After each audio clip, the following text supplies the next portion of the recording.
I want to show you a little bit about formulas. So the first thing I want to do is show you how Microsoft Word looks at each one of these cells.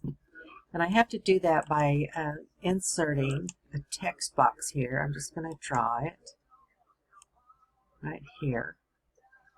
And I'll show you that it refers to the rows as numbers. So 1, John is 2, Sandy is 3, Mary is 4, and George is 5. That's the row number. Now, in order for me to show you the columns, I need to draw a text box above. So I'm going to draw the text box above. I don't want it to be part of the table because it messes up the formula. And Microsoft looks at the columns as letters. So the first column is A, the second column is B, the third column is C, the fourth column is D, and the fifth column is E, the sixth column is F. So when I refer to this cell right here that has 150 in it, it's cell D2. When I refer to this one, it's cell E2. And I want to subtract the $5 from the 150 to get the total. Now, if I just type the formula in here, it won't work. You have to actually use the formula feature. So I'm in the table. I have the table tools, and here's layout. Layout has the formula feature. So I'm going to click on formula, and it automatically wants to do something for me that I don't want it to do. So I'm going to take that out. And remember, all formulas start with the equal sign. So you put it in basically the way you would do it. So I'm going to tell it to, I'm going to put in cell D1 and tell it to subtract minus, E2, D2 minus E2. I think I said it wrong. D2 minus E2. And then you want to set the design of the layout of your number and click OK.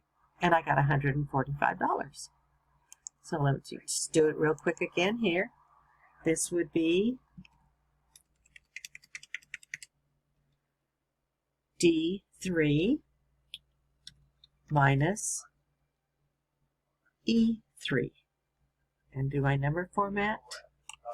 Remember, I started with the equal sign. Click OK, and that's $99. Okay, now I'm going to pause the tape and fill in the rest of them. Okay, I have all of my totals in for how much the people are actually going to pay. Now, I need another row so I can have a grand total. The way to get another row is to put your cursor at the very end of the last cell. See, it's blinking right here next to 93.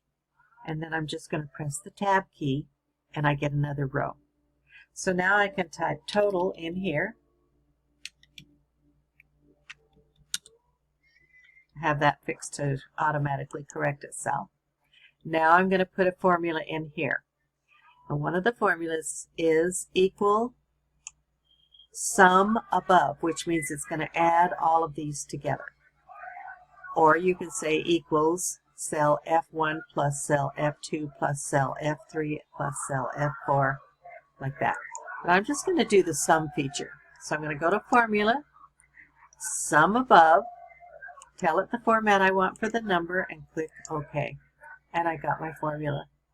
Now, one drawback you have with formulas in Word is that it does not update automatically. So, for instance, if I take out the 3 and make this 9, see, it did not change my 409. There's no way to update that other than to go in and reinsert the formula. So just be careful of that. If you make changes here, be sure to reinsert your formula here. All right, have fun with formulas. Since recording the video the first time, Microsoft has updated the system. So I wanted to show you a quick way to update the formula if you have a formula in a table. So I'm going to add 25 here, and I'm going to add 25 here, and you can see then the total should be 100, but it still says 50. If I right-click on the formula and say Update Field, it will update my total.